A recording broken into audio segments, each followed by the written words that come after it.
Hola, soy Andrea Arenas y hoy veremos la segunda parte de la tabla periódica. Bueno, como ya habíamos visto antes, los elementos se clasifican en sus grupos o familias. Aquí los colorcitos va a ser mucho más fácil distinguirlos, ya que abajo dice que son alcalinos, alcalino-térreos, metales de transición, lantánidos, actínidos, halógenos, los metaloides, los gases nobles. Entonces tal vez sea más fácil como para seguirlos identificando, seguirnos aprendiendo sus números atómicos y pues su ubicación.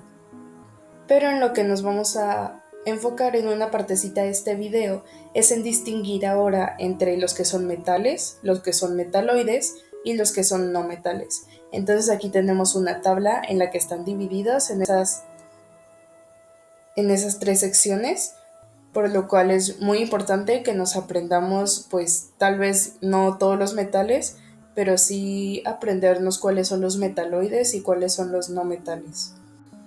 De acuerdo a la diapositiva pasada, los metales serían los que están en tono azul, que principalmente serían los metales de transición, los de los primeros dos grupos y algunos de las familias 3, 4 y 5A. Sus propiedades es que son maleables y dúctiles, son sólidos a temperatura ambiente, a excepción del mercurio que es líquido. Tienen una energía de ionización baja, eso quiere decir que pierden electrones, se oxidan en sus reacciones químicas. Su lustre es distintivo, se puede notar que pues brillan. Son buenos conductores de calor y electricidad. Esto también lo podemos comprobar cuando calientas un sartén y pues te quemas, ¿no? No se combinan químicamente unos con otros, reaccionan con los no metales y forman otros compuestos. Y son menos reactivos los que están libres en la naturaleza, como el oro, la plata, el cobre, y son más reactivos los de los primeros dos grupos. En el caso de los metaloides que están ubicados con el color verde, son 8 compuestos, los cuales considero de suma importancia que se aprendan. Estos son el boro, el silicio, el germanio, el arsénico, el antimonio, telurio, polonio y astato. Estos se encuentran entre los metales y los no metales en la tabla periódica. Esto quiere decir que algunos poseen más propiedades de metales y algunos de no metales. Son semiconductores y tomaré como ejemplo el silicio, que es un metaloide que es muy abundante y es el cuarto elemento pues que abunda más en nuestro planeta. Este tiene lustre, que es una propiedad de los metales, pero no es ni maleable ni dúctil, es quebradizo y es muy mal conductor de calor y electricidad, por lo que tendría estas características de un no metal. Y así es cada uno de los metaloides, unos tienen unas características de metales y otros de no metales. En el caso de los no metales, que están ubicados de color amarillo en los últimos grupos de la tabla periódica y también forma parte el hidrógeno, estos básicamente es todo lo contrario a los metales. No tienen lustre, tienen diferentes colores, no solo son como los colores pues, metálicos, son quebradizos, son malos conductores de calor y de electricidad. Sus puntos de fusión son menores que los metales. Al reaccionar con los metales ganan electrones, esto quiere decir que se reducen. Esto lo veremos en los enlaces y en las nomenclaturas. En este caso el flúor es el no metal más reactivo que existe y hay 7 no metales que en condiciones normales son moléculas diatómicas, que son el caso de los halógenos. En la diapositiva anterior comenté que hay 7 elementos no metálicos que existen como pares de átomos combinados químicamente en forma de moléculas diatómicas. Esto quiere decir es que hay dos átomos del mismo. Son el caso de los halógenos, que es flúor, cloro, bromo y yodo. El astato no está incluido ahí porque el astato es un no metal. Y también se añade el hidrógeno, el nitrógeno y el oxígeno.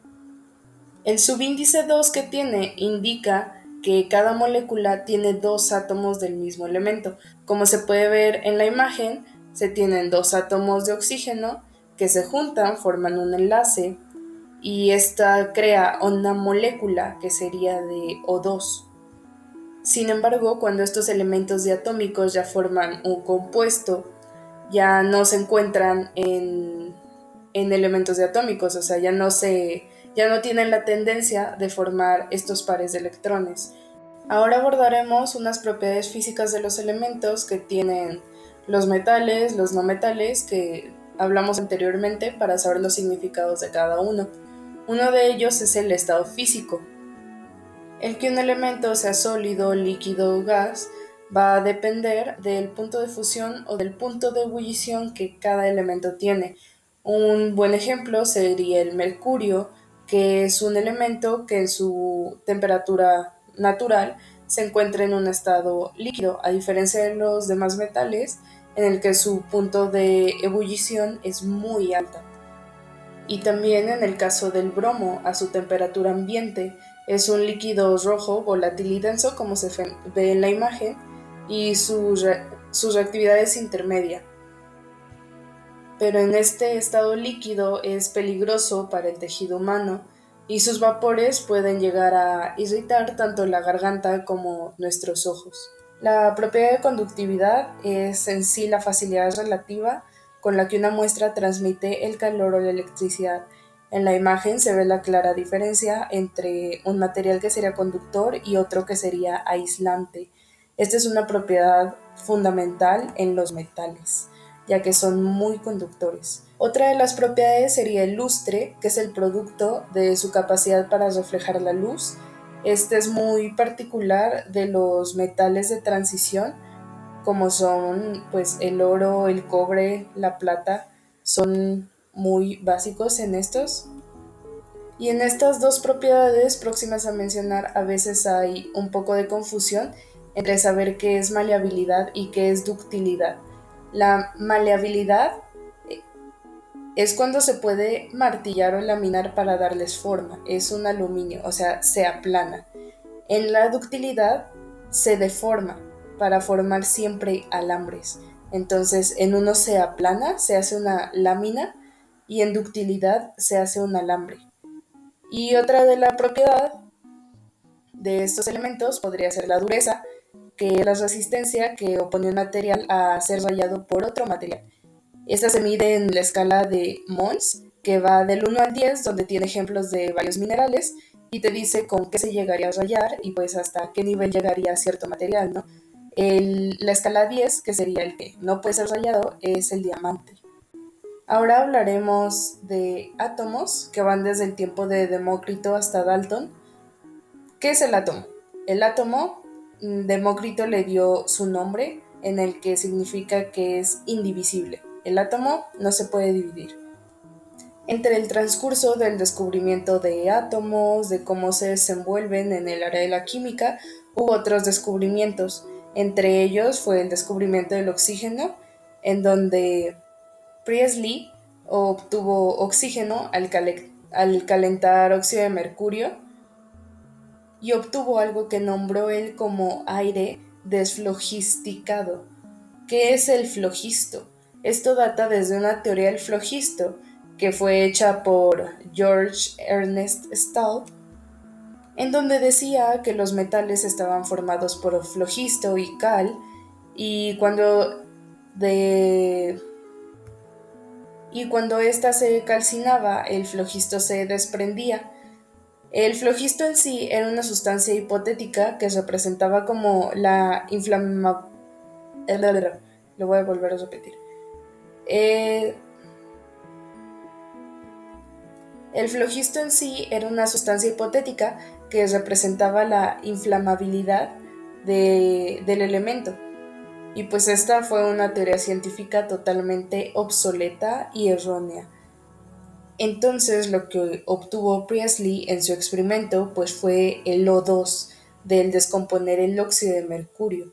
Y entonces se fueron dando más explicaciones sobre procesos químicos. Entre ellos también es importante la explicación de la combustión, en la que Lavoisier descubre que las sustancias que se combinan con el oxígeno, que había descubierto antes Priestley, Cuando se queman, produce el CO2 y el agua, que pues es algo básico que ya sabemos ahorita, pero que antes no se sabía. Y también un descubrimiento muy importante en el mundo atómico fue el de la electrólisis del agua, en la que Nicholson y Carl Liesler descompusieron el agua haciendo pasar una corriente eléctrica a través de ella y resultó lo que es hidrógeno y oxígeno en una proporción 2:1, como lo conocemos hoy como H2O. Y entonces este descubrimiento de la electrólisis del agua nos lleva a las leyes de proporciones definidas y proporciones múltiples. En la ley de las proporciones definidas, Proust concluyó que cada compuesto tiene una proporción específica de cada elemento. Esto lo supo con su experimento al tener 103 gramos de carbonato de cobre. Al descomponerlo siempre tenía las mismas proporciones, que eran 53 gramos de cobre, 40 de oxígeno y 10 de carbono. Entonces sabía que había cierta relación entre los elementos. Y en la ley de las proporciones múltiples decían que si dos átomos formaban más de un compuesto, las diferentes masas de uno de ellos, que se combina con la masa fija del otro, iban a guardar una relación de números enteros sencillos. Eso quiere decir que no iba a cambiar el valor del átomo de oxígeno al ser monóxido de carbono o al ser dióxido de carbono, sino que iba a ser el mismo. Y esto se le conoció como la teoría atómica de Dalton. Y finalmente, abordando el tema de átomos y partículas subatómicas, sabemos que todo átomo va a ser neutro en términos de carga eléctrica porque va a tener el mismo número de protones que de electrones. Estas son las partículas subatómicas que contiene el átomo. Se dividen en electrones, protones y neutrones. En la tablita vemos su símbolo, su carga, la masa relativa en numas y la masa que tiene en gramos. Es importante saberse la masa en gramos, ya que a veces sí las preguntan en exámenes o así, en lo particular, más la del electrón. Y finalmente abordando el tema de protones, neutrones y también añadiendo los isótopos, nos enfocamos nuevamente en lo que es la tabla periódica. Los protones va a ser el número atómico de los elementos, entonces los protones que tiene el oxígeno serían 8. La masa atómica es la suma de los protones más los neutrones. Y en la presentación que fue de la introducción a la tabla periódica, les mencioné que la masa atómica era aproximadamente el doble del número atómico. Sin embargo, esta masa es el promedio ponderado de las masas de todos los isótopos naturales de este elemento, o sea, de los isótopos que contendría en este caso el oxígeno. ¿Pero qué es un isótopo? El isótopo es un átomo del mismo elemento con mismo número atómico, pero con diferente masa atómica. Se puede ver en la tablita que el oxígeno tiene 3 isótopos, que es oxígeno 16, 17 y 18, y todos tienen una masa isotópica, medida en numas. Sin embargo, el oxígeno que más abunda es el oxígeno 16, el que tiene una masa isotópica de 15.994, que sería la masa atómica que se tiene en el oxígeno.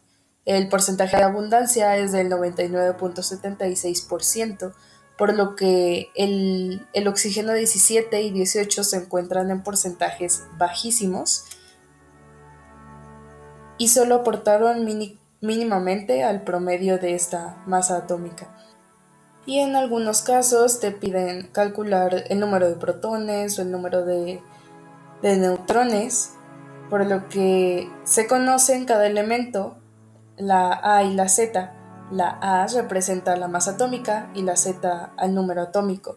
Entonces, A menos Z te da el número de neutrones que tendría cada elemento, y la A siendo la masa atómica, como ya lo dije antes, van a ser los protones más los neutrones, por si en algún punto se encuentran en algún ejercicio donde les pidan calcular este tipo de partículas.